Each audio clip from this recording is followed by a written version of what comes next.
Olá, sejam todos muito bem-vindos ao meu canal. Eu sou o professor Silvânio Barcelos e estamos dando prosseguimento aí à nossa série de vídeos programada para este ano de 2023, com temas relacionados à história, geopolítica e também atualidades que são destinadas aos meus alunos da Escola Tiradentes, aqui em Cuiabá, Mato Grosso, e aos amantes do conhecimento em geral. Pessoal, nossa abordagem hoje será um pouco diferente. Eu estou aqui iniciando uma série de estudos de conceitos importantíssimos que nos ajudam a compreender a realidade. Nesse mundo onde a censura é muito violenta, né, onde está havendo uma verdadeira caça às bruxas, eu entendo que compreender essas determinadas teorias servem de ferramentas para a gente traduzir a realidade. E hoje nós falaremos da janela de Overton. Eu espero que vocês gostem desses conteúdos e, como uma forma de me ajudar, se vocês gostarem, eu peço que se inscrevam no meu canal, ativando os sininhos para receber as notificações e também deixando o seu like para que esse vídeo ganhe relevância aqui na plataforma do YouTube. Bom, pessoal, sem mais demora, vamos à nossa aula de hoje. Façam um bom proveito. Bom, pessoal, iniciando a nossa aula de hoje, que tem um conteúdo um pouco diferente de história. Na verdade, ele está mais relacionado à geopolítica e também aos conceitos de operações psicológicas e controle social. Nós vamos falar sobre a janela de Overton. Inúmeras pessoas acreditam firmemente que possuem opinião formada sobre um assunto. Na verdade, não é incomum que elas tenham sido induzidas a pensar de uma certa maneira.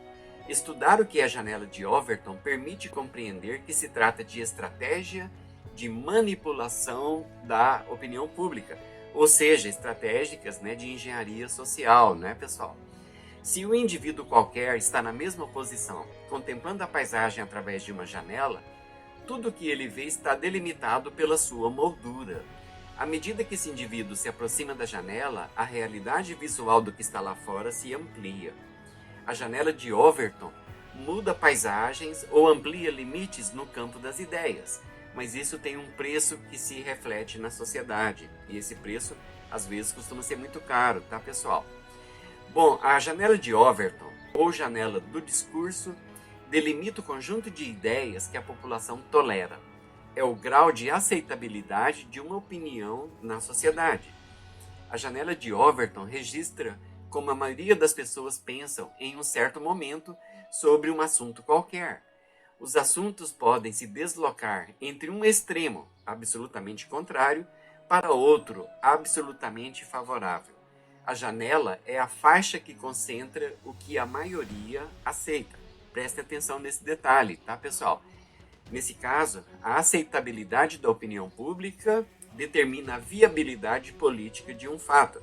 E os detentores do poder sabem muito bem disso, tá ok, pessoal? Bom, externar opiniões fora da janela social, considerado aceitável, pode significar rejeição do emissário, ou seja, do emissário dessas opiniões. Opinar sobre o que está além do pensamento da janela pode ser um desastre, para citar um exemplo aí, para a popularidade de um candidato político.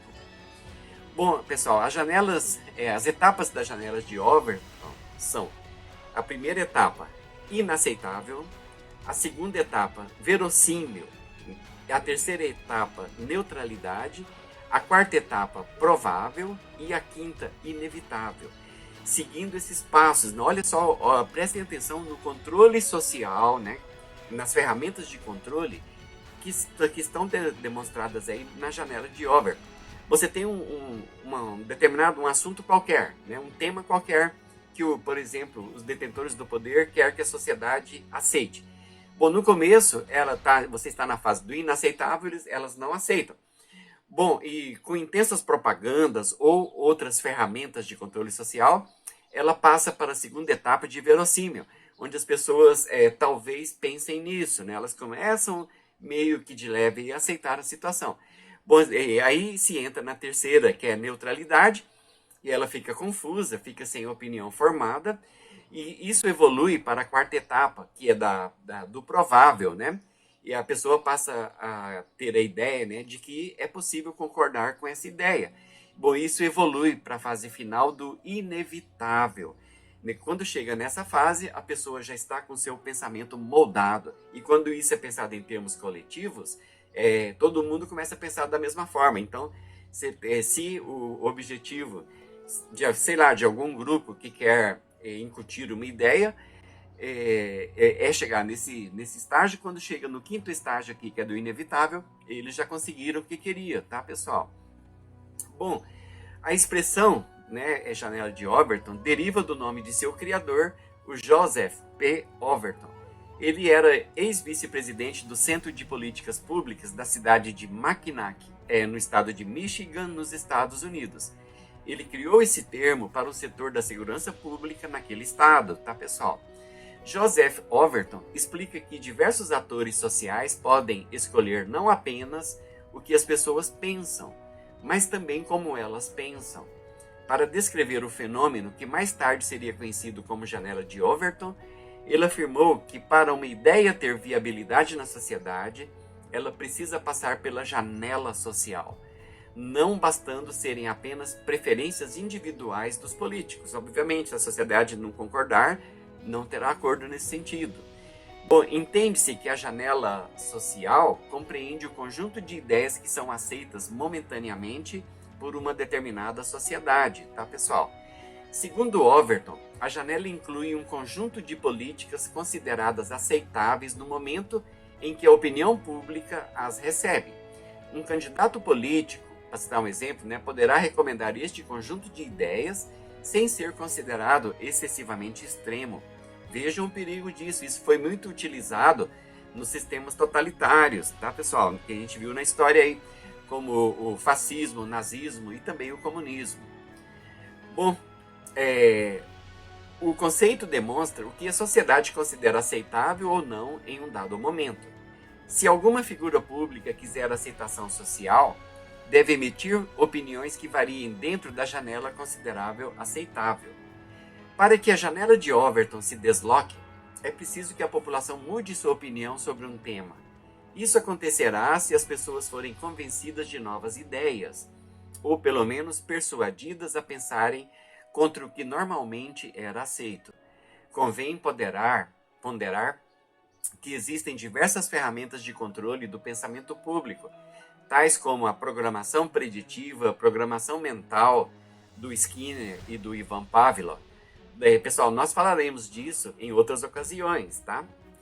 Muitas pessoas manipulam a opinião pública para aceitar o que antes eram inaceitáveis.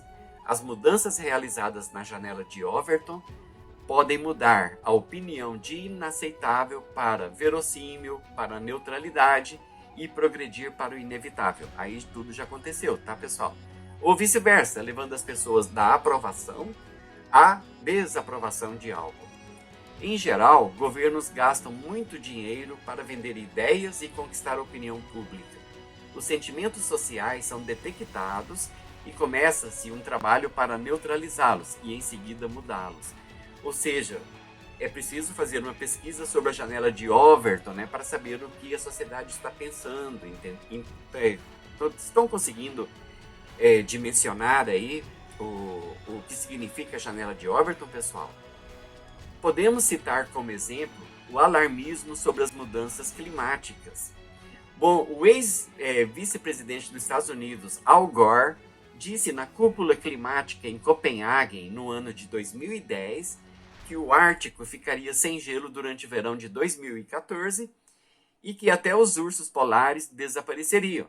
Bom, pessoal, estamos em 2023 e 9 anos após a previsão de Al Gore, nada se concretizou. O que é no mínimo curioso, não é, pessoal? No entanto, devido à intensa onda de propaganda sobre mudanças climáticas nas últimas décadas, raramente podemos encontrar alguém que duvide disso. Ou seja, se pensarmos na janela de Overton, essa ideia passa a ser inevitável para a sociedade contemporânea. Eu espero que vocês tenham compreendido esse conceito, porque é extremamente importante e é uma ferramenta para a gente discernir nessa realidade de esse mundo extremamente complicado em que estamos vivendo, não é, pessoal? Olha, sinceramente, se você chegou até esse ponto do vídeo, eu quero te dar os meus sinceros parabéns. Isso mostra que você é uma pessoa curiosa e que é uma amante do conhecimento. Bom, se você gostou desses conteúdos, eu peço aí, como uma forma de me ajudar, que se inscrevam no meu canal, ativem o sininho para receber as notificações e também deixem o seu like para que esse vídeo ganhe relevância aqui na plataforma do YouTube. Eu os aguardo em uma próxima oportunidade. Um cordial abraço e até breve, pessoal.